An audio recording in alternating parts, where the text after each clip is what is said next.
तो दोस्तों, एक और नया दिन और मैं बलजीत परमार हाजिर हूँ एक नई कहानी, एक नया किस्सा लेकर। आपको बताएंगे आज के दिन का सबसे बड़ा खुलासा।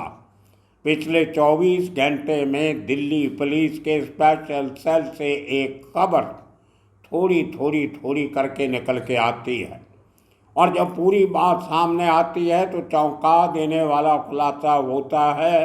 और वो है कि पंजाब के ही नहीं बल्कि दुनिया भर के मशहूर सिंगर सिद्धू मूसेवाला को मारने के लिए पाकिस्तान से आरपीजी मंगवाए गए थे। आरपीजी का पूरा माना बनता है रॉकेट प्रोपेल्ड ग्रेनेड्स। ये एक बड़ा हथियार होता है रॉकेट की तरह, जो कंधे पे भी रख के चलाया जा सकता है और स्टैंड पे रख के भी चलाया जा सकता है।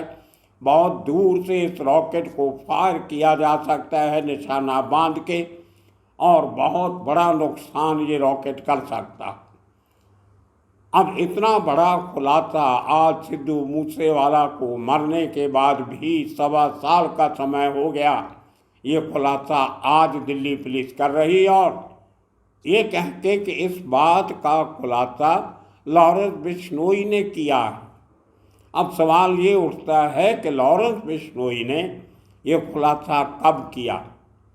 क्या जब सिद्धू मूसेवाले की मौत के बाद इन्वेस्टिगेशन हो रही थी, बहुत सारे लोगों को दिल्ली पुलिस ने उठाया था। बहुत सारे, क्या मैक्सिमम लोगों को दिल्ली पुलिस ने ही पकड़ा है जो सिद्धू मूसेवाला के केस में इन्वॉल्व थे।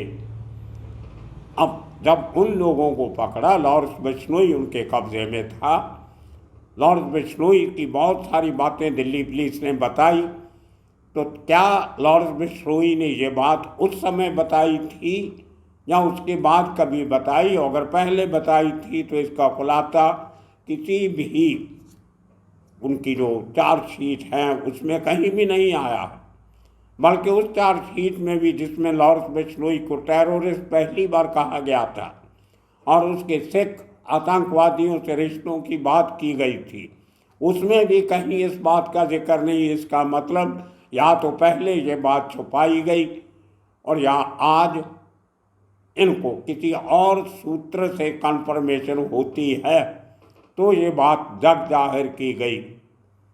मुझे लगता है कि ये बात लॉरेंस बिश्नोई ने शायद थोड़ा बहुत इशारा किया होगा, लेकिन कोई सबूत या कोई पुख्ता बात दिल्ली पुलिस को नहीं मिली होगी। लेकिन अब जब उसके भांजे, भतीजे या जो उसका करीबी रिश्तेदार है और उसके गुनाहों का साथीदार भी है सचिन बिश्नोई, जिसको पिछले दिनों अजरबैजान से पकड़ के लाया गया, डिपोर्ट किया गया, वहाँ से दिल्ली पुलिस को उसकी कस्टडी वहाँ पे मिली थी और उसको लेके दिल्ली आए थे। अब मुझे लगता है कि उसके इंटेरोगेशन से इस बात का पूरा खुलासा हुआ होगा और दिल्ली पुलिस ने अब इसको जाहिर किया है। अब ये बहुत सीरियस बात है। आप देखिए, 29 मई 2022, आज से 1.25 साल पहले, सिद्धू मूसेवाला का बेरहमी से उसके गांव के पास जवार के गांव में दिन दहाड़े कत्ल किया जाता है। 30 के करीब टोटल लोग इन्वॉल्व थे, 8-10 हथियार इस्तेमाल होते हैं और चलती सड़क पे ट्रैफिक रोक के इस वारदात को अंजाम दिया जाता है। लेकिन कहीं भी आरपीजी का नाम नहीं आता कि वो भी कभी इसको मारने के लिए मंगवाए गए थे। हालांकि उसके पहले एक हफ्ता पहले 22 मई 2022, सिद्धू मूसेवाला की मौत के एक हफ्ता पहले पंजाब के इंटेलिजेंस विंग के हेडक्वार्टर पे उसी आरपीजी का अटैक हुआ था। अब जब पुलिस को पता था कि सिद्धू मूसेवाला को मारने के लिए आरपीजी मंगवाए गए हैं और उसके एक हफ्ते के बाद सिद्धू मूसेवाला का कत्ल होता है, तो कहीं ना कहीं पुलिस इंटेरोगेशन और इन्वेस्टिगेशन में कमियां रही होगी। 2021 में आरपीजी पंजाब में पहुंचते हैं और अचंभा देने वाली बात यह है कि एक दो नहीं, इंटेलिजेंस के पास ये खुफिया खबर थी, जानकारी थी कि 4 या 5, अभी तक कुछ लोगों से जो मेरी बात हुई उन्होंने 5 का जिक्र किया, कुछ लोगों ने 4 का जिक्र किया कि दिसंबर 2021 तक ये 5 रॉकेट परपेल्ड ग्रेनेड्स ये पंजाब पहुंच चुके थे और भेजने वाला और कोई नहीं था, वो हरजिंदर सिंह संधू उर्फ हरिंदा। बब्बर खालसा इंटरनेशनल का पाकिस्तान में बैठकर ISI के साथ मिलकर काम करने वाला पुराना महाराष्ट्र का अपराधी गैंगस्टर टर्न्ड खालिस्तानी, उसने भेजा था। और अब इसमें कोई दो राय नहीं है कि हरजिंदर सिंह हरिंदा जैसा आदमी पाकिस्तान में बैठ के इस किस्म के खतरनाक हथियार प्रक्योर नहीं कर सकता। अगर कर भी लेता तो उनको बॉर्डर क्रॉस करवा के भारत की सरहद के अंदर पहुंचा नहीं सकता जब तक उसको ISI की मदद प्राप्त नहीं होती।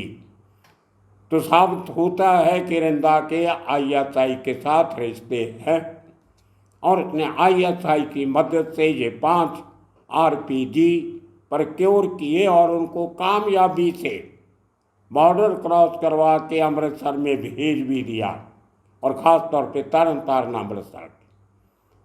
उनमें से पहला rocket attack intelligence headquarter sector 77 Mohali Chandigarh के पास किया जाता है।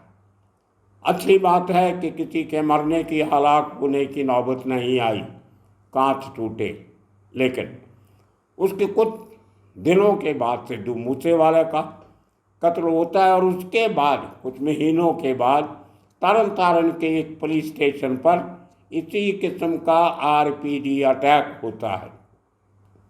उसके बाद तरन तारण पुलिस एक तीसरा RPG पकड़ लेती है और उसको डिस्ट्रॉय किया जाता है। लेकिन अभी भी अगर सूत्रों की माने तो 2 RPG अभी तक मिसिंग हैं, पकड़े नहीं गए। इस केस में बहुत से लोग पकड़े गए हैं, लेकिन अभी तक पुलिस के हाथ वो 2 RPG नहीं लगे। कभी भी कोई बड़ा हादसा हो सकता है, लेकिन मुझे लगता है कि पंजाब पुलिस इस बात पे सीरियस नहीं है कि उन मिसिंग RPGs को रिकवर किया जाए। अब देखिए, वापस सिद्धू मूसेवाला पे आते हैं। इस नए जो इन्होंने हवाला दिया है, नया जो खुलासा किया है, उसके मुताबिक लॉरेंस बिश्नोई ने हरिंदा की मदद से ये रॉकेट सिद्धू मूसेवाला को मारने के लिए मंगवाए थे। और उनका इरादा ये था कि जब पंजाब में 2022 की फरवरी में इलेक्शन हो रही थी असेंबली पे, जिसकी एक टिकट पे, कांग्रेस की टिकट पे सिद्धू मूसेवाला भी इलेक्शन लड़ रहा था, तो उस किसी एक रैली के दौरान या एक जगह से दूसरी जगह जाते हुए या उसके जो म्यूज़िक प्रोग्राम होते थे उसके दौरान कहीं सिद्धू मूसेवाला के ऊपर RPG अटैक करने की पूरी प्लानिंग थी। अब ये कुछ सस्ता हथियार नहीं है, बहुत महंगा आता है।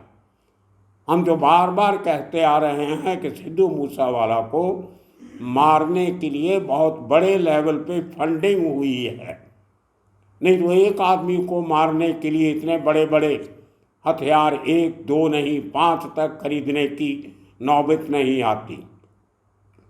लॉरेंस बिश्नोई अपनी जेब से इतना पैसा खर्चा करके रिस्क नहीं लेगा।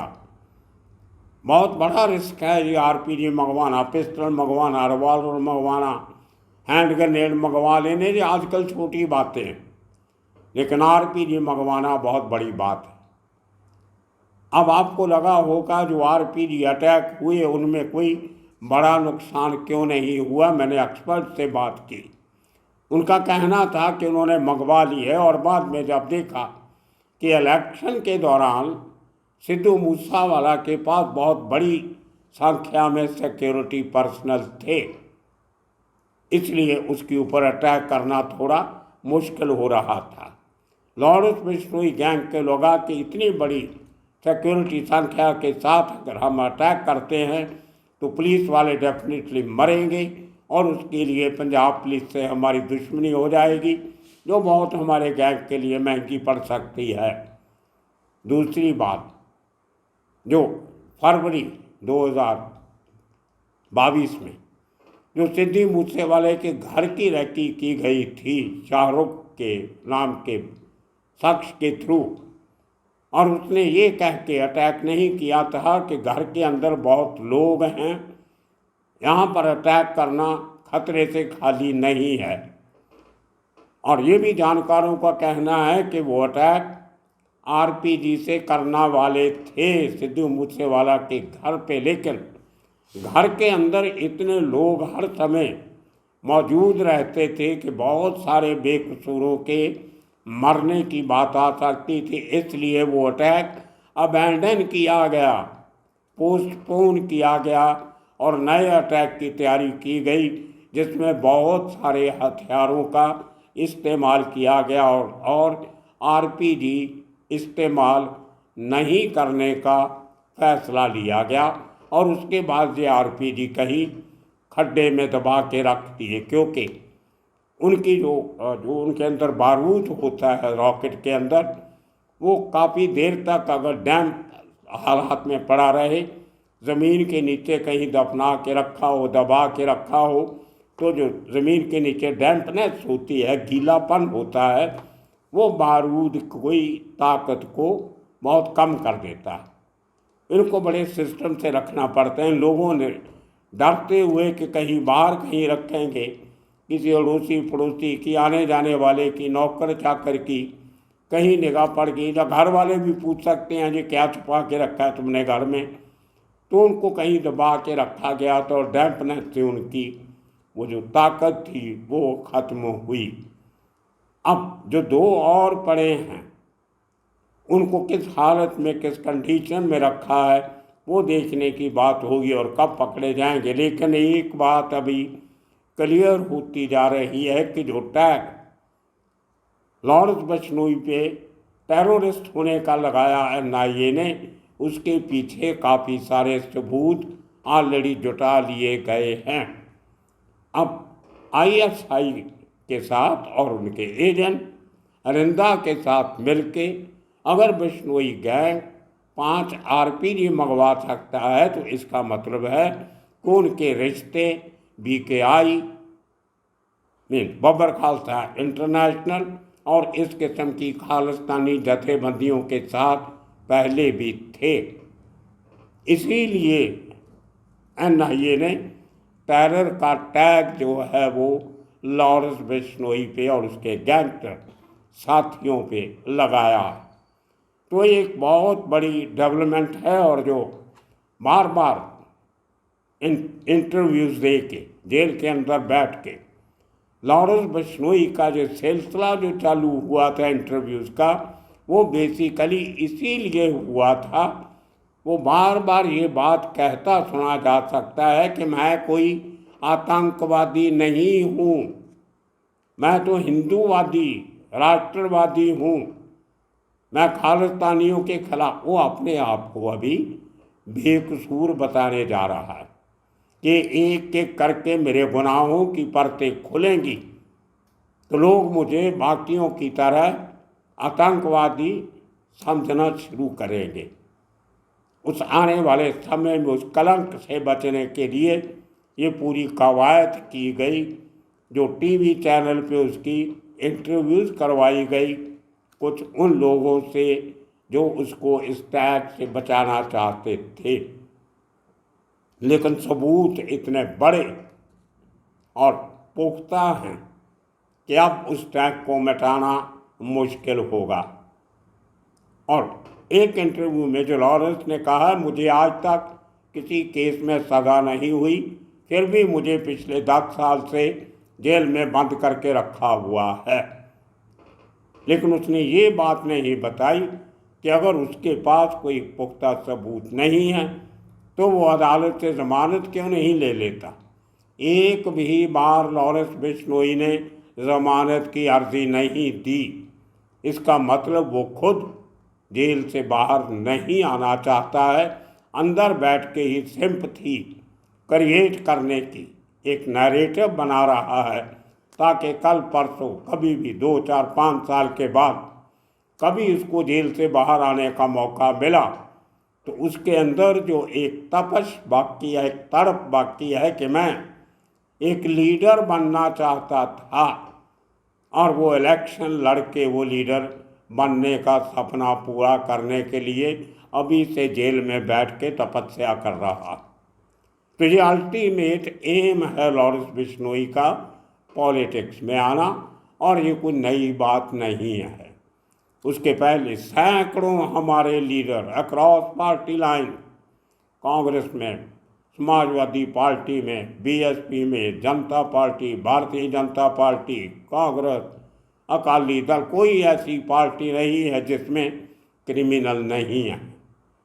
उनमें से एक और जुड़ जाएगा, कोई फर्क नहीं पड़ता। लेकिन आने वाले दिनों में लोग शायद ज़्यादा सतर्क रहेंगे, ज़्यादा अक्लमंदी से वोट करने का तरीका सीखेंगे। तो देखते हैं आने वाले दिनों में। लेकिन 2 बातें इस घटना से सिद्ध होती हैं कि पंजाब पुलिस, जिसके पास बहुत लंबा समय लॉरेंस बिश्नोई का सिद्धू मूसेवाले को मारने के पहले भी और मूसेवाला को मारने के बाद भी रिमांड रहा है अलग-अलग जिलों की पुलिस के पास, लेकिन लगता है कभी भी किसी ने कोई इंटरोगेशन नहीं की, उससे कोई पूछताछ नहीं की, बल्कि उसकी सेवा की है, उसको बड़ी सहूलतें दे के रखा है, वीआईपी की तरह उसको ट्रीट किया गया। नहीं तो ऐसी बात नहीं है कि जो बात दिल्ली पुलिस उगलवा सकती है वो पंजाब पुलिस क्यों नहीं उगलवा सकती। या तो इनके काम करने के तरीके में कमी है, या ये काम करना नहीं चाहते, या इन्फॉर्मेशन जो होती है उसको किसी कारण से फॉलो अप एक्शन नहीं लेते। कहीं ना कहीं वो गड़बड़ आ जाती। अब देखते हैं आने वाले दिनों में आरपीजी को लेके और सिद्धू मूसेवाला की अगर इतनी सीरियस थ्रेट सिद्धू मूसेवाला को थी तो उसकी सिक्योरिटी वापस क्यों ली गई। और अब ये बातें फिर उठेंगी कि कहीं ना कहीं सरकार की, पुलिस की, तंत्र की, सिस्टम की कोताही हुई है और इसमें बड़े लोग शामिल हैं। सिद्धू मूसेवाला को मारने के ऑपरेशन की फंडिंग हुई है और वो किन लोगों ने की है, वो कौन सा म्यूज़िक माफिया है जो सिद्धू मूसेवाला को मारना चाहता था, इस बात का खुलासा होना अभी तक बाकी है। तो दोस्तों आने वाले दिनों में इसी किस्म की किस्से कहानियाँ लेके फिर हाजिर होंगे। तब तक के लिए आप सबका बहुत बहुत शुक्रिया, धन्यवाद।